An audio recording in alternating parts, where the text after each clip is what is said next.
the subject of the Global Leadership Convention, came up years ago after the Grace Business Forum was born.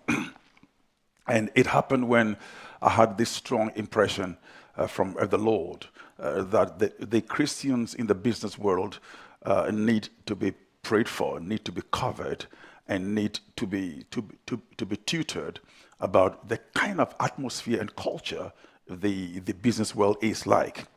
Well, coming from Africa, we have lots of violent. If I say violent, I don't mean bloodshed, but very aggressive marketplace atmospheres where you have the Muslims, the radical Muslims, and the Christians and the Buddhists all pursuing the same market, pursuing the same dream, and there are all kinds of, I call it marketplace tactics that people put in to outwit one another, which can make it very, very aggressive. As I was meditating on the subject, one day the Lord spoke to me and said that the marketplace is a war zone. The marketplace is a war zone. It really startled me because I had never put together marketplace and war zone ever before. If you spoke about war zone, you think about Afghanistan or Iraq or something like that. But for the marketplace to be a war zone as a word from the Lord really got my attention. It caused me to begin to pray a lot, to find out, Lord, how do we solve this challenge? Well, as the conference goes on, I'll bring in bits and pieces of how it all began. But this gave the platform for this conference. We normally have our global leadership conventions, the main ones with about 8 speakers, 12 speakers sometimes. But this is at the first one of the special global leadership where we get only 1 speaker or 2 maximum. And so we're looking forward to hearing from David. Welcome, David. Amen. Good. And for all our online friends around the globe, welcome. I will begin with the definition of leadership. Who is a leader? Who is a leader? Well, a leader is a person who leads. A leader is a person who leads and commands a group or a country. A person who commands a group, an organization, or a country. The word is commands. The first definition is commands. A leader must have a commanding stand different from those he's leading. Your state of command, your state of having understanding of the vision, you must be in command of the knowledge, the product, the strategy, the vision, the various dynamics that make the entire package a success. You need to know your information. You need to have the right information. You need to be in command. So here, the second definition is a leader is a principal player in a musical group. Is a principal player in a musical group. The third definition is a shoot of a plant or the apex of a stem or a main branch. And all these 3 definitions have one silver thread understanding that they are all scalable, they all grow. A person in command. Normally when somebody is born, you are a baby, but potentially you are a leader, but at a baby stage. And as you grow, you begin to manifest the potentials that have been in you over the years. The second definition is a principal musical player. Well, you don't grow to become a musical maestro overnight. You go through a process. So also it's a tree. Now, because of the fact that it doesn't matter how much vision you have and what potentials you are, there are processes that make you into the real leader you are born to be. Before you can be in command of your subject, you must go through a process. Now, as we go through the process of growth and development, we have different stages and levels of understanding our vision. For example, we shall look at the subject of 1 Corinthians 13, verse 11. 1 Corinthians 13, verse 11. It says, when I was a child, I speak as a child. And number 2, I understood as a child. Number 3, I thought as a child. So Paul is scaling the subject of a leader, of a person growing into maturity in the things of God, in the love of God. And these 3 attributes, which he spoke about, define what they do, what we do when we have the potential of being a leader, but as children. And in this case, I'm not just talking about a child in age, but you can be a 30-year-old person, but a child in a particular business field, a child in an industry, a child on a subject. But these 3 things, he said that when I was a child, I spoke as a child. I spoke as a child. And in that same level, I also understood as a child. Then I thought as a child. Well, a man of vision usually grows where at a point you can sound so stupid because you are just a child at that stage. But that's not at the end. You will grow into another level where the things you have missed or the mistakes you've made make you grow into the next phase. One example I want to bring is when King David, who became one of the most prominent kings in the world and in the Bible, at one point when he was young, he invested his life into the sling and the slingshot. At a certain age, that's how he knew how to lead. He led the father's flock with a sling and a slingshot. And as far as he was concerned, at that age, at that time, that was how he thought. He thought at a slingshot level. Then when he grew up and became king, he was no more investing into slingshots. But the same man was now investing into leaders, into grown-up men. He was using chariots and spears and javelins. So the same man, when he was as a child, he was at the slingshot level. So your investments in life can be determined by your level of revelation and understanding where you are. Where you are. So here we see that when Paul said that I spoke as a child, I understood as a child, I thought as a child, but he said that when I became an adult, I put aside all my childlike thinking. Well, the business world today is quite robust. As we go on, I will define a little bit of what investment looks like. It's quite very, very robust, where young people in age today are handling very matured stuff.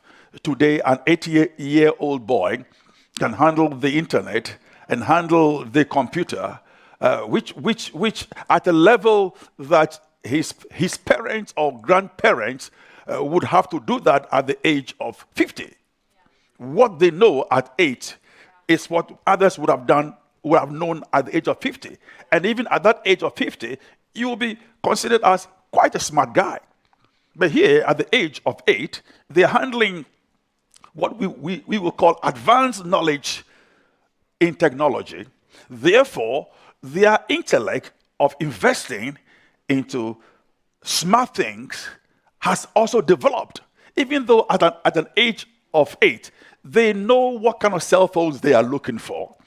They are investing into machines that are huge because their knowledge level is determining what they invest into. There was a time when at the age of 8, they would play with Legos and other toys and little balloons. But at the age of 8, they're handling internet issues. They are handling computers. They are handling every kind of file you can imagine, video games, and they can lock a computer and open it up and dismantle the whole machine. I mean, at the age, in other words, there's a link between investment and knowledge. 50 years ago, if you give an 8-year-old boy a computer, you've wasted his time. He's not interested in that. You give him a little football, a little toothpaste, something to play with, and let him go swim or do something silly. But knowledge has shifted.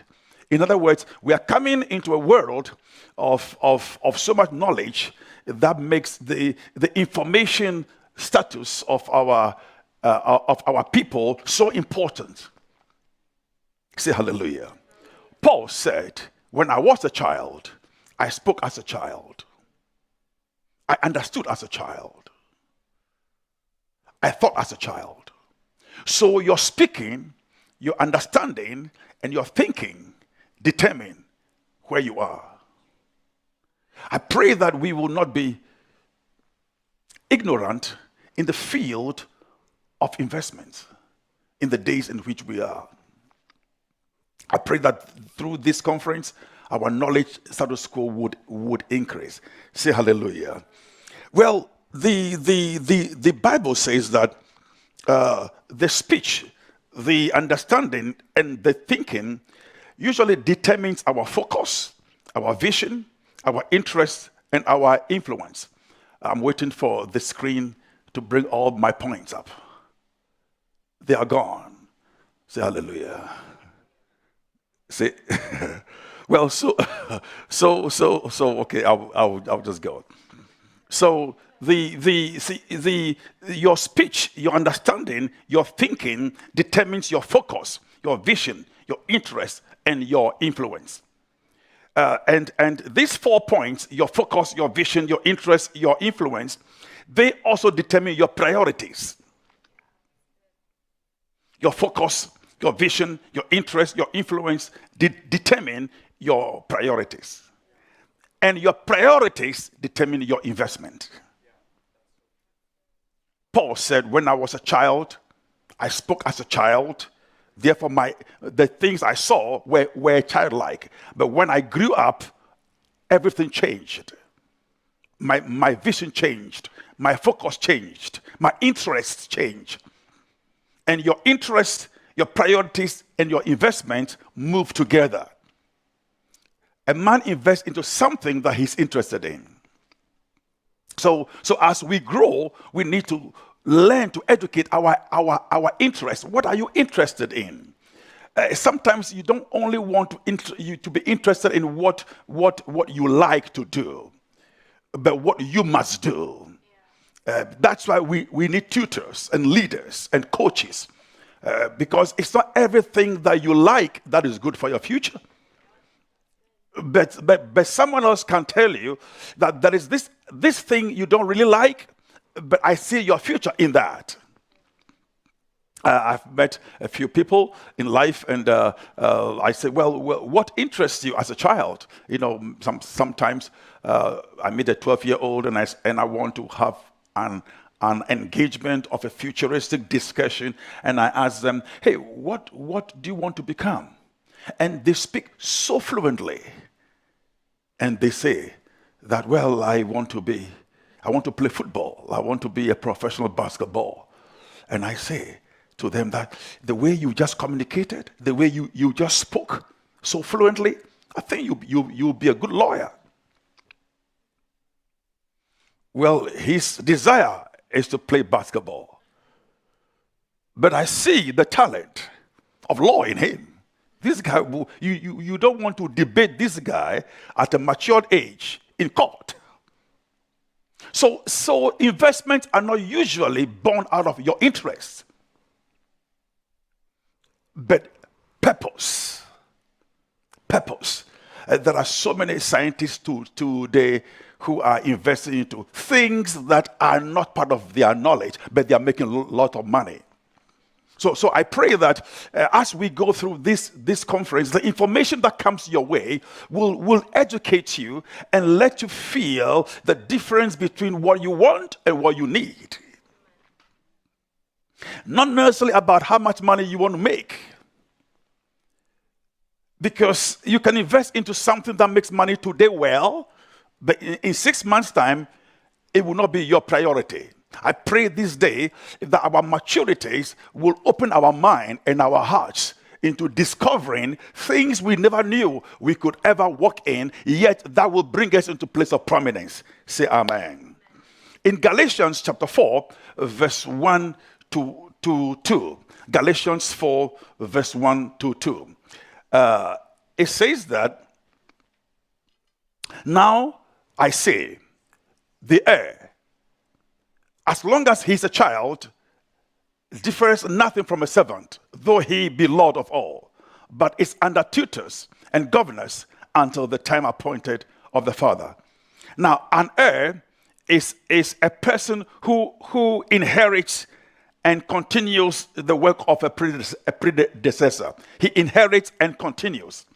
So many times as young ones, we have the potential to become leaders in a certain field of life, maybe inheriting our father's business or a major political persuasion of your generation that you have to pick up. But because of where you are supposed to go, you are supposed to be under tutors and coaches and many who will guide you into the right direction. So here, this is talking about Jesus. He was a child, born to be the heir of God. But the Bible says that he was under tutors, verse 2, under governors until the appointed time. In other words, in your direction in investments, in business, you need someone who must speak into your life. Every coach must be coached. Every leader must be led. And every army general needs a commander. There's something about life where you cannot just be on an island alone like Robinson Crusoe. You just have to understand that it takes the help of someone to bring the best out of your life.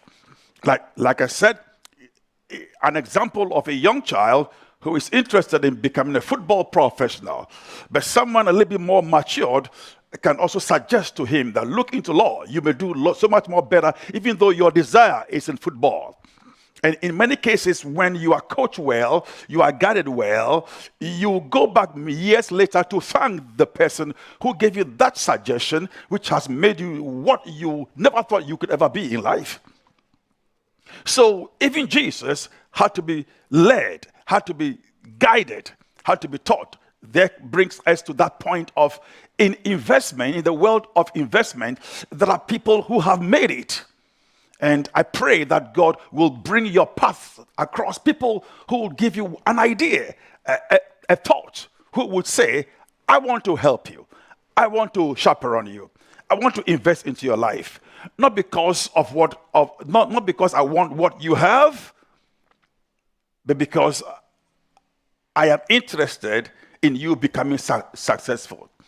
Good tutors and good coaches are not intimidated by people's successes. May God give you a leader and a coach who is not intimidated by your success, but is interested in you becoming what God wants you to become.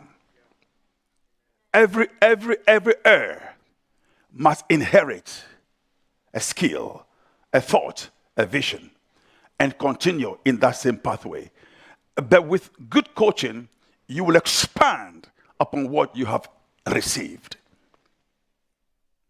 Well, in the life of King David in the book of Psalms 89, verse 19 and 20, David was anointed. In 1 Samuel 17, verse 40, he developed the skill of investing into slings and slingshot. In 1 Chronicles 13, verse 1 and 3, David developed the maturity of raising leaders and also investing into the Ark of the Covenant, which is the glory of God. This is the same man, but he developed into a point where as his intelligence grew, as his maturity grew, his investments also changed from a slingshot into raising mighty men and bringing in the glory of God. So where are you going in life? What are your investment practices? God may be bringing you to another level. I feel in this conference, what I'm sensing is an upgrade of intellectual grace, intellectual ability, intellectual desires and capacities to be able to handle new opportunities, greater opportunities, mightier doors. You may be looking for an open door, but God has gates for you. May this conference be that platform that will open your spirit to bring you into the place you are supposed to be.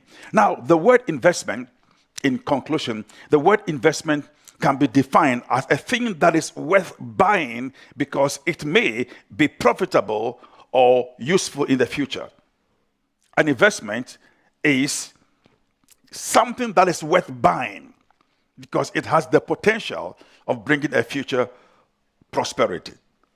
So, the first word I want us to handle in investment is value. Value. You invest into something that is worth your time, worth your attention. So, leaders' investment simply is to bring us to understanding that leaders don't just invest into things. They invest into things that are valuable to their vision, to their purpose. And as young ones coming up, you need to define what is your purpose, where you are going in life, and what is expected of you. And then you need to learn how to zero in one thing that is much more worthy of investment, which can help you cover all the other basics. The second definition I have is an act of devoting time, effort, or energy to a particular understanding with the expectation of a worthwhile result. So here, investment is also not only things that are valuable, but the action. You put your actions into time, spending time on that thing. We know at the story of Thomas Edison, who was trying to invent the light bulb that we see, light. And he tried 999 times, and each time he failed. Each time he failed. But he kept investing time and effort and energy into what he was failing in doing. Eventually, on the 1,000th time, he discovered the bulb. Well, he was interviewed one day and said, weren't you frustrated? How come you went through this same thing 999 times and never felt sorry for yourself? He said, I was excited because I discovered 999 times what not to do. What a perspective of an investor. So in our investment portfolios and plannings and dreams and visions, don't just stop because it doesn't seem to be working well now. Study more into it. Look more into it. Be patient. Patience is one of the cardinal keys that makes you a good investor. You have to understand that patience is faster than anxiety. I've learned in life that patience is more powerful than anxiety. Through anxiety, we have had much more crisis, but through patience, we have had much more speed in life. Because time that you spend to restore the crisis, the problems of your anxiety, you just cut through with patience. I pray that we shall be hardcore, wise investors in the issues of life based on where we are going, where we've come from, what we intend to do, what we must become, and what the world must benefit out of our lives. And may the Lord grant us and order our steps in this moment in time. The world is not looking for another leader, but the world is looking for leaders that produce results. Well, the investments are knowledge-driven. Investments are found out they are knowledge-driven, generically. But in the time in which we are, the knowledge is speed and increase-driven. Knowledge today is speed-driven. It's increase-driven. What you know today in 6 months' time is obsolete. It didn't used to be so 100 years ago. So 100 years ago, knowledge drove investments, but now speed drives it. How you can catch up with the speed of knowledge. And you know how scriptural this is. In the book of Daniel, chapter 12, let's look at verse 3 and 4. It says that, Daniel 12, verse 3 and 4.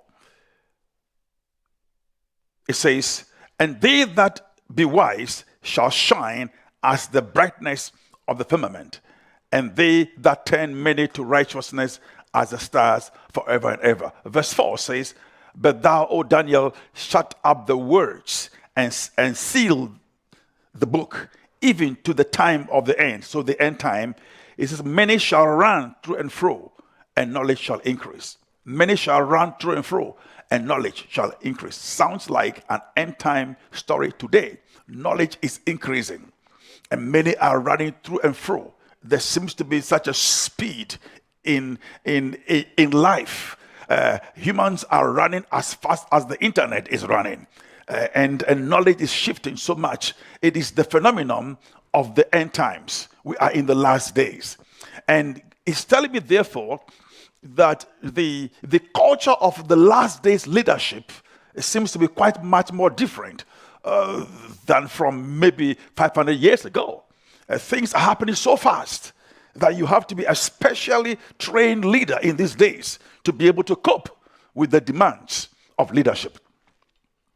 I pray that God will grant us grace and wisdom as we break into the subject of the leader and his investment. This is just to give us just a broad understanding, the preamble, I call it, the opening, as I call it, but to bring us up to that understanding, what exactly the theme is all about. Every leader must be investment-minded. Every leader must be investment-activated. Every leader must be investment-programmed. Every leader must be moved by investment. What does it mean? Not necessarily to make money, but as you pour into other people, you are investing into their lives. You are spending time with the young, not only in age, but those who lack experience in the areas you have experience. As you invest into them, you multiply the grace of many generations into their lives. Every leader wants to invest into somebody's life, wants to bring somebody up, wants to open a door for somebody, wants does not want people to fail when you know that their time is not up. You encourage them with the mistakes you have made, that those mistakes become keys to their prosperity. You want to help other people. Every leader is moving forward because he wants to help and to invest into time, invest into knowledge, invest into every form of opportunity and capacity they can have. We thank God for the Bill Gates, the people like Bill Gates who invested into what he has become today. His story is that nobody was interested in what he was doing, but he kept on plowing in. So also Steve Jobs, it was a strange idea he had, but he kept investing time into it. Now we have Tesla. It was an obsolete idea, if you know the story, but he wouldn't let it go. And today it's bigger than life. What are you investing into? What is driving your investment? What is driving your mindset? What is driving your leadership? What kind of future does your leadership intend to create for the next generation? Thank you so much for listening. And it's my privilege to welcome David Ingram right now. Thank you. Can you hear me? There we go. Thank you so much for the warm welcome. I've been to a lot of business conferences and spoken to quite a few, but I think this might be my favorite for two reasons. One, we started with a prayer. I've never seen that before, and it already feels incredible. But the second is we just heard from Dr. Ziga. And I want to go running right now. I feel good. Thank you so much. The world has changed in some wild ways recently. One of the things Dr. Ziga talked about is that 8-year-olds can do more with computers now than a generation ago adults could do. It's funny you brought that up. I've got 4 kids. One of them turned 8 a month ago. And a week after he turned 8, he came to me with a business plan. He wanted to build his own company. He wanted an investment from his parents to buy a 3D printer and to get a website and all this different stuff. So my son now has his own business. He's 3D printing. He's getting on a computer and doing CAD designs, and he goes door-to-door selling. Right? That's something that a generation ago would have been impressive if an adult could do it. So the world is changing in crazy ways. We live in the age of technology. We live in the age of Netflix and of Disney Plus. Going from Disney to Disney Plus, we no longer have the vault. We live in the age of LinkedIn, of TikTok, of cryptocurrency, and now the metaverse. Right? Things are changing very quickly. So my goal today is to be able to help us prepare for that. Tomorrow we're going to be working on technology. Tomorrow we're going to be working on tactics. How can we use technology to be able to compete in today's world? So today, my goal is to help us think differently. How can we frame our minds? How can we work on the concepts so that we're ready for those types of things? So as I go through this, there's going to be multiple times where I make invitations. Those invitations may be for the future. They may be for today. Please do them. All right? If you came here for entertainment, I promise the movies are more entertaining than me. But if you came here to learn and to grow, then you need to accept those invitations, to act. All right? So this is going to be a time of action. There will be multiple times while I'm talking today that I'm going to ask you to turn over and to do an exercise with me. Can everybody do that? Yeah. All right, then this is going to be fun. So before we jump into this, they did a brief introduction, and thank you, Austin, for that. So I am with Connected. We're a tech company, which is part of the reason I love talking about technology so much, and we're a very fast-growing tech company. They mentioned that we're the 583rd fastest-growing company in America.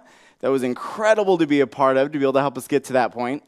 On top of that, we're voted as one of the most thriving companies in America during COVID by Yahoo Finance, and up to this point, we've been able to serve almost 20,000 customers worldwide.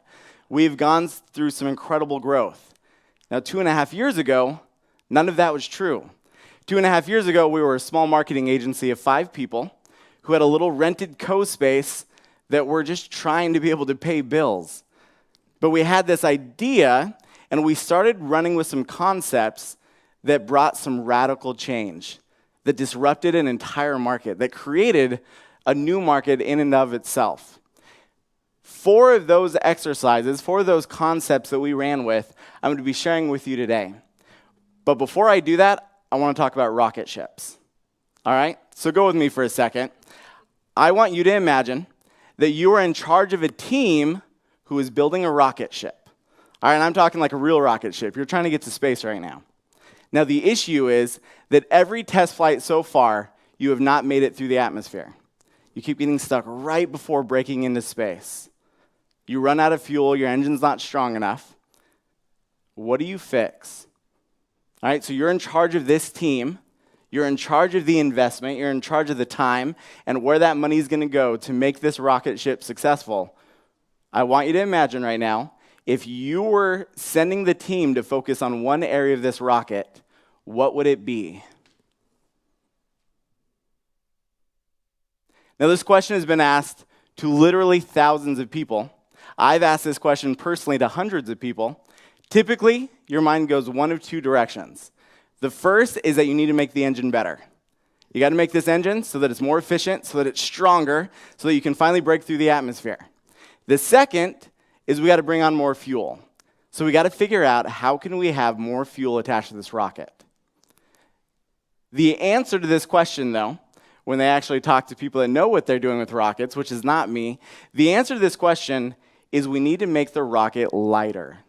We need to reduce friction. Very few people think of that, though. The reason I bring this up is because there was a business recently, it's a millennial company that does furniture. All right, and they do custom furniture for millennials because we're weird. All right? They were struggling, though. They had gotten to a point, they had grown, but they just weren't growing anymore. So they hired a team of psychologists to come in and help them figure out the problem.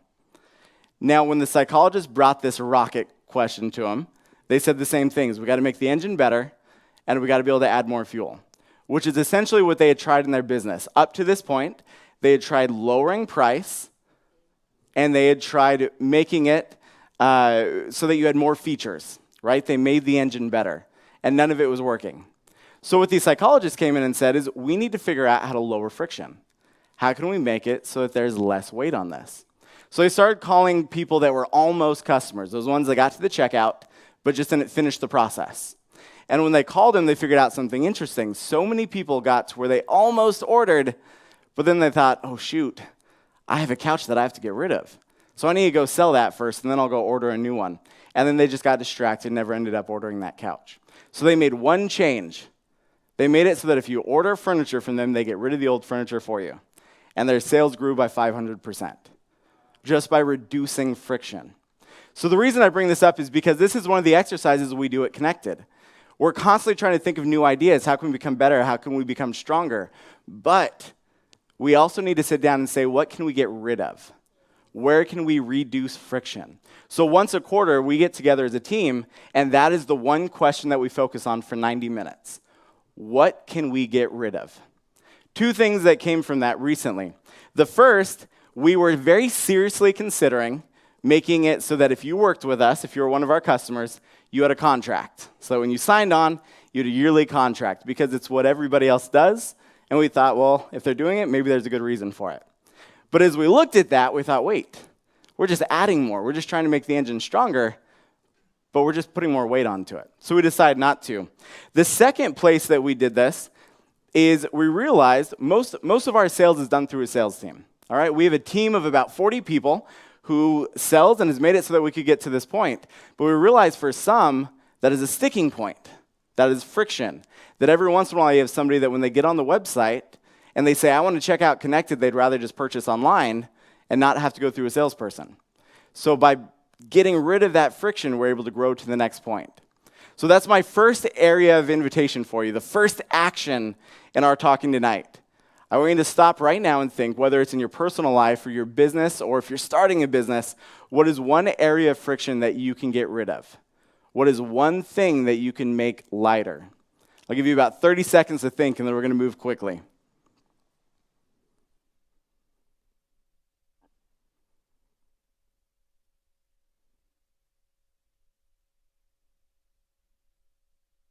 I'm really bad at keeping track of time, so I'm going to assume that's 30 seconds, and hopefully you got something useful from that. The next invitation is to do this at least quarterly.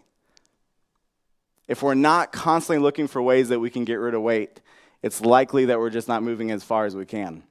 The next thing I want to talk about is on the opposite end of things. How can we continue coming up with great ideas?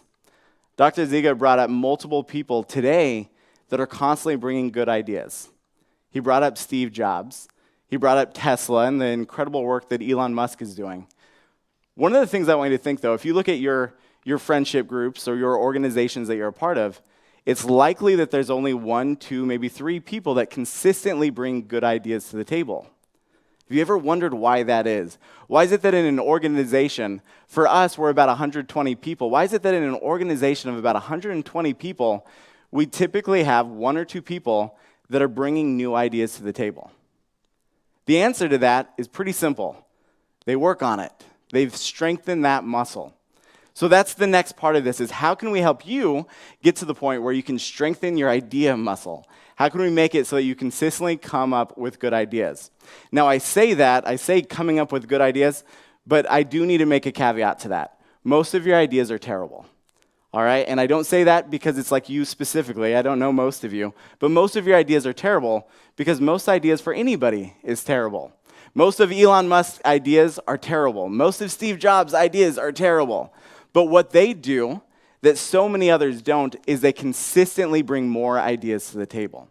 One of the things that I was taught years ago that made a huge difference for our company is the concept of an idea journal. And this is a game-changing concept. Every single day, I come into the office, and it's actually on here now. I've moved digital because it's what we do. So every single day I come in and I write out 10 ideas. What are 10 things that I can do that can bring some type of change? Now, most of those are still terrible. All right, and it's going to be the same for you. When you come in and write out those ideas, 7 to 8 of those, you're just going to be embarrassed by. 1 or 2 of those might be decent, but every once in a while you'll have that one idea that changes everything. I want to share some of the ideas I've come up with doing the idea journal. And I'll start with the embarrassing ones first. So some of the worst ideas I've come up with in my idea journal. Technology-free Fridays in a tech company. Only accepting cryptocurrency. That probably shouldn't have been brought up. Next one, mandating wearing branded socks. I don't even know why I thought it was a good idea at the time. I think I was just tired. But in my mind, I thought, man, if everyone wears branded socks, we're going to be viral. I don't know why that would make us go viral. And then being a pet-friendly office. One of our employees has like a legit dragon. So can you imagine that in the news if a dragon ate a dog? That wouldn't go over well. So those are some of the worst ideas I've had. But being able to sift through those, all these terrible ideas, has led to some that have been truly revolutionary for our company. So some of the ideas that have come from this that have been very useful to us. One is a challenge coin. So if you're not familiar with the concept of a challenge coin, this is something that I got from the military. I spent 4 years in the Air Force. And a challenge coin is something that you carry with you that's branded that you can only earn after you hit certain milestones. All right, so you can't go buy it, you can't bribe your way into it. You have to earn this challenge coin. And when you have it, it's something that you can be proud of. And if you're at the bar and you put it on the table, everyone else has to buy you drinks. But we'll ignore that concept for a second. So we had this idea of, what if we brought in a challenge coin to our company, to where after you hit certain milestones, you can earn a numbered coin. So we now have the connected challenge coin. And it's something that every new hire gets incredibly excited about because they see everybody else carrying theirs. So once you hit your first 80,000, you get to earn your challenge coin. The next thing we came up with is unlimited PTO. I know to a lot of you that may not be like revolutionary, but to us, we were struggling trying to figure out how to track PTO, how to encourage people to take it at the right times, how to get it into the system. And then one morning I wrote down, what if we just gave unlimited? And then that happened, and it changed our culture dramatically. The next one, and this is a fun one, company Nerf battles. That's one when I wrote it down, I thought, this is terrible. And now we do it every quarter. Our company absolutely loves it. We shut down everything after work. We have tables that are overturned. We spent $300 on Nerf guns, and we have some of the most fun you've ever seen any company have. And then one that was recent, we completely turned hiring up on its head. This was really cool. So if you've had to be in a situation where you hire, one of the difficulties is that you go through interview after interview after interview, and then you have a stud, somebody that just seems like they're going to be incredible, and then you hire them and you just lost a lot of money because they're actually really bad at their job. Especially on the sales side. Everybody knows that salespeople are good on the first date, and usually on the second and third as well. Once you get beyond that is when you get into trouble. So we kept running into these issues of hiring people that ended up not being good fits. So one of the ideas I had is, what if we just hire everybody? What if we just bring in everybody, but then we make training really, really, really hard to where you're only going to make it through if you're one of the actual good ones? We started that about 6 months ago, and now our turnover once you're through training is almost non-existent. It's completely changed the way we do our hiring. It's saved an incredible amount of money, and it's made our team a team of absolute heroes. So that is the next thing I want to invite you to do. Come up with 10 ideas. So this is going to be one of those. I'm going to give you 90 seconds this time. Again, I'm not counting, so it'll be once I see you look up. But you have 90 seconds to write down 10 ideas. These can be terrible. They can be amazing. It doesn't matter. What we need to do is get your mind used to coming up with ideas, to creating. So 90 seconds, write down as many as you can think of. At least 10, though.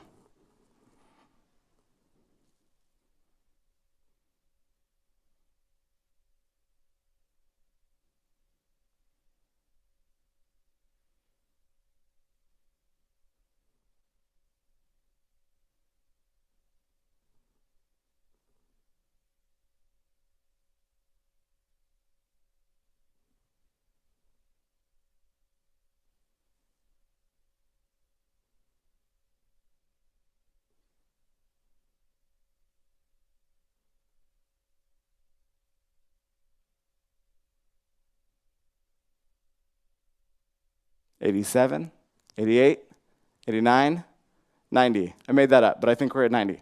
Okay, next thing I want to hit on with you guys. This is a fun one because it's not necessarily a new concept, but it's a new way of looking at it. And it is the power of being able to say yes. So a couple years ago, I had a Disney executive teach me something that completely changed the way I look at what yes can do compared to no.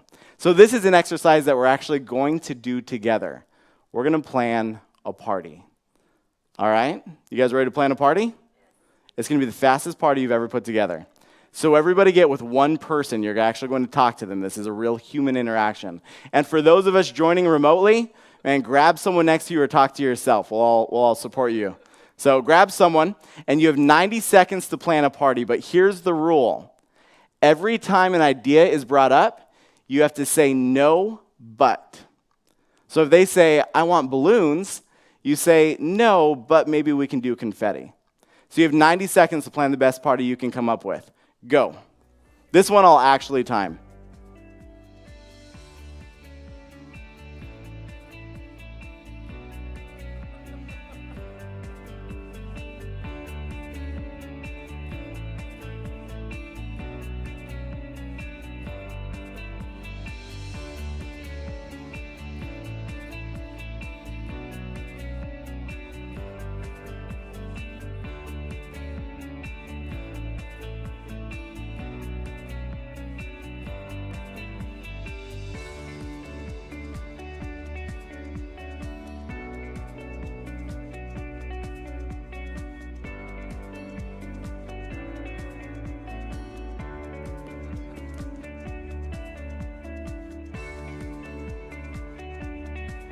You've got 30 seconds left.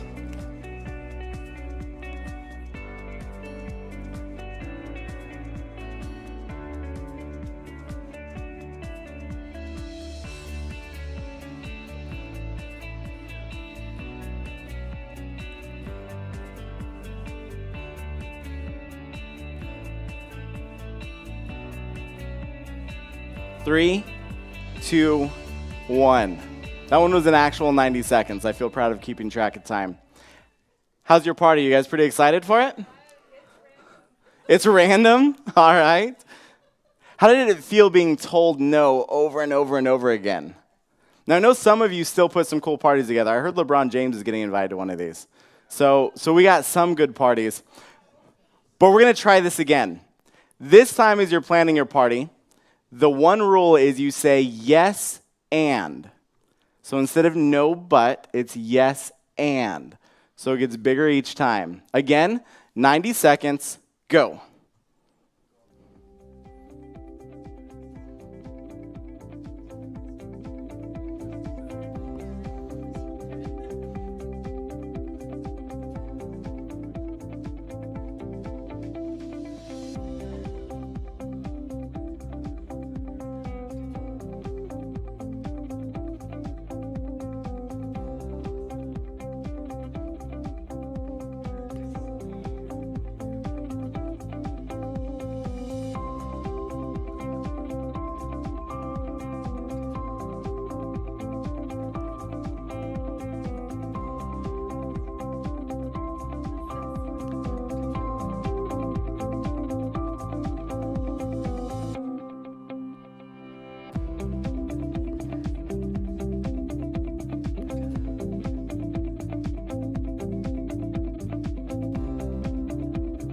Thirty seconds.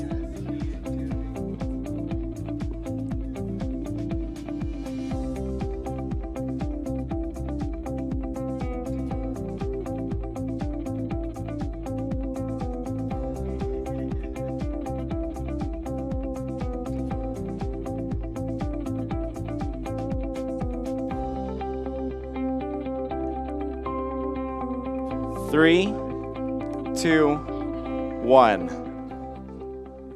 Do we have some cooler parties this time? Way better. I heard we had a private jet over at yours. Because yes is so powerful. This is something we do as a company. We sit down and we have yes sessions. Now, I'm not saying you need to say yes to everything every day. Right? This is not a Jim Carrey movie where we're turning into yes man and jumping out of planes every other day because someone asks us to. But if we make it a conscious effort to say yes more often, it's going to lead to better ideas and to more opportunities. Appreciate that. Connected was born because of a yes. right? When they brought up the idea of connected, it would have been so easy to say no. Nobody else had been able to do it yet. It was a new industry. It costs a lot of money. But somebody said yes, and that yes led to us being able to change over 20,000 people's lives. So I encourage you, figure out ways to say yes. Yes, and. Now I want to add to that, it's a lot easier after you come up with something incredible to cut it down to fit budgets or to fit expectations than it is to come up with a lame idea and suddenly try to make it better. Right? If I'm doing woodworking and I'm trying to build something incredible, but I cut too much off, that's rough. It's really hard to add the wood back. But if I have too much, it's a lot easier to get it to fit after that point. So the yes and is powerful. It doesn't mean you have to do everything, but it means you have the potential to do everything. And that brings a lot of power with it. The next thing I want to share, okay, so up to this point, as a review, right, we've gotten to where you are able to get rid of friction. So we've got less weight, and we can grow faster in our businesses, in our lives, in our families. We've gotten to where we're consistently coming up with ideas. And because we're consistently coming up with ideas, every once in a while we're going to have a good one. And that's awesome. And now we've gotten to the point where we're saying yes. And yes is changing everything else that we do. Now we get to the hard part. Now we get to the part where we need to get better personally. Let's talk for a minute about rejection. Rejection sucks. All right, if we look evolutionarily, rejection is something that the fear of rejection protected us. If our ancestors were rejected and they were kicked out of that group, it often meant that they were going to die. They were going to starve or they were going to freeze or any of these other things. And because of that, our bodies treat rejection just like it does pain. Your mind literally reacts like you're in physical pain when you're rejected, which is why something like sales or starting a business or any of these other things are so difficult, because the fear of rejection is literally a physical pain. Now, the issue with that is that you have to be rejected a whole bunch of times if you're going to do anything worthwhile. Every great person in history was rejected more times than they were accepted. The greatest person in history, Jesus Christ, was rejected in horrendous ways. So what do we do to be able to make it so that we can accept rejection, so that we can maybe even get to the point where we can embrace it? This is where it gets exciting. There was a man named Jia Jiang. He wrote a book. It is called Rejection Proof, because Jia Jiang was one that was affected by rejection more than most. He had it so severely that if he would have to go ask somebody to be able to help him find a parking spot, he would break out in sweats and just start shaking, because the idea that somebody would say no to him hurt him so bad. And it was making his relationship difficult. It was making his life with his children difficult. It was making his career a nightmare. And he had this idea for a business that he wanted to build. He had it for so long, but the idea of others rejecting his ideas kept him from ever doing it. Eventually, he decided he wanted to break out of that. He decided, who cares? I'm going to become rejection-proof. Well, guess how you get rejection-proof? You get rejected a lot, over and over. So he made this crazy goal that he was going to go out every single day and do something that was likely to lead to rejection. And he filmed this journey. It started small. It started by going up to a stranger and asking for $100.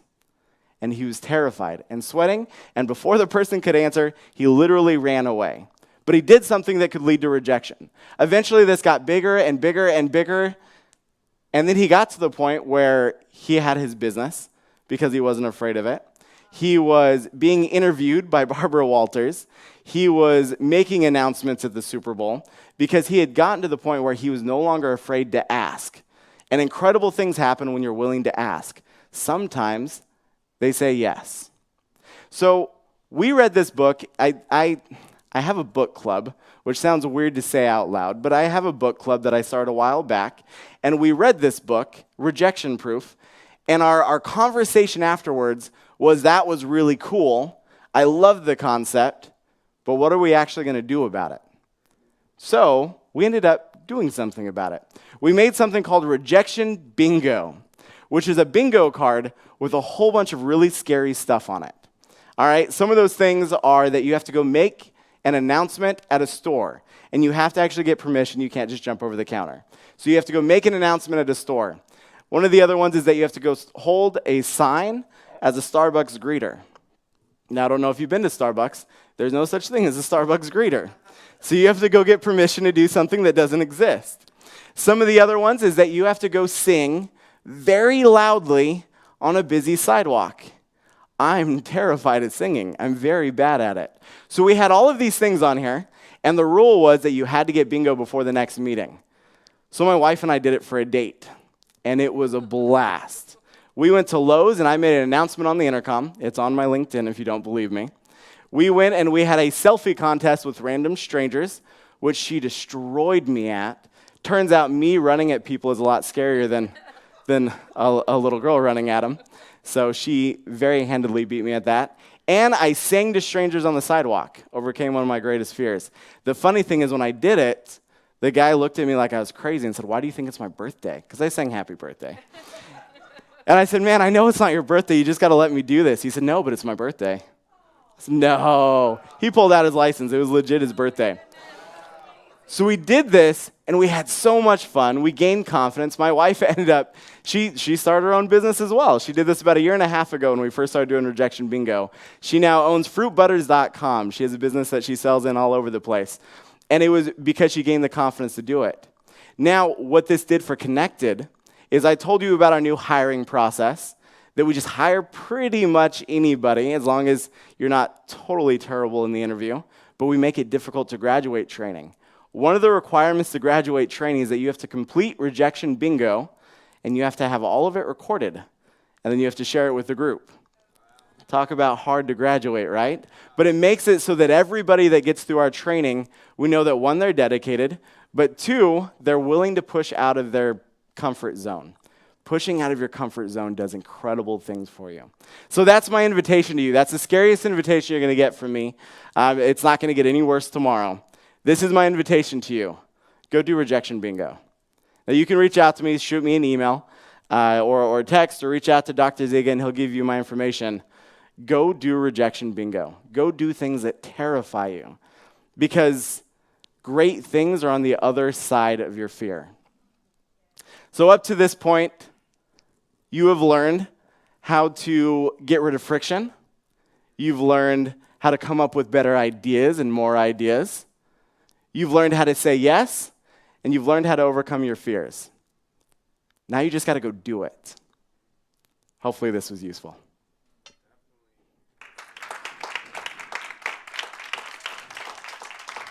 Did you want me to spend any time with questions? Yes. All right. Are there any questions? Is there anything else that I can share with you before tomorrow? And just to help you prepare for tomorrow we're going to be talking about technology. So we're going to be diving into especially LinkedIn, because it is the world's largest business network and the best place to build your personal brand right now. And we'll be talking about some ninja-level tricks about how to use LinkedIn to build your personal brand and your business.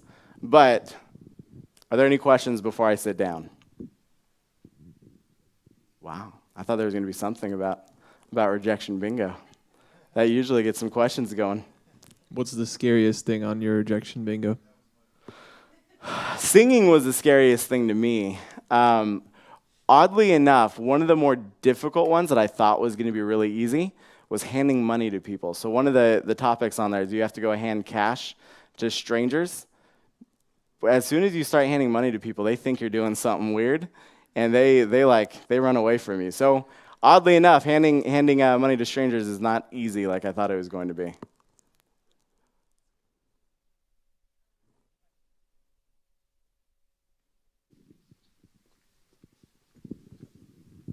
How would you apply some of these kinds of things in church growth? Ooh, that is a good question. Versus business, how would you apply it in church growth and those aspects? Yeah, so let's start with Rejection Bingo, because that's probably the most difficult one. So Rejection Bingo, we've actually come up with a couple different ones now. We have Rejection Bingo for sales, Rejection Bingo for business, and Rejection Bingo for dating, because people are bad at dating right now, and this is helping them get out. I can easily see that in a very positive spin. Some of the things in Rejection Bingo are fill up a stranger's car, right? Go and pay for their gas. Another one is pay for a stranger's meal. One of my favorite things about rejection bingo is that it makes you not only get out of your comfort zone, but also look to other people and go serve other people as part of the rejection. We can just add more of that on there, and it feels pretty good for church. On the other things, I think there's some very easy tie-ins. Right? If we look at what I feel has been one of the struggles for organized religion recently is the idea that it feels so closed off. Right? We know, obviously, if you're in here, that is not the way that religion is supposed to be, but it's the way that many have perceived it. So if we can follow this idea of how can we say yes more often and make it more inclusive for others, I think that can make a big difference with people's experience with religion.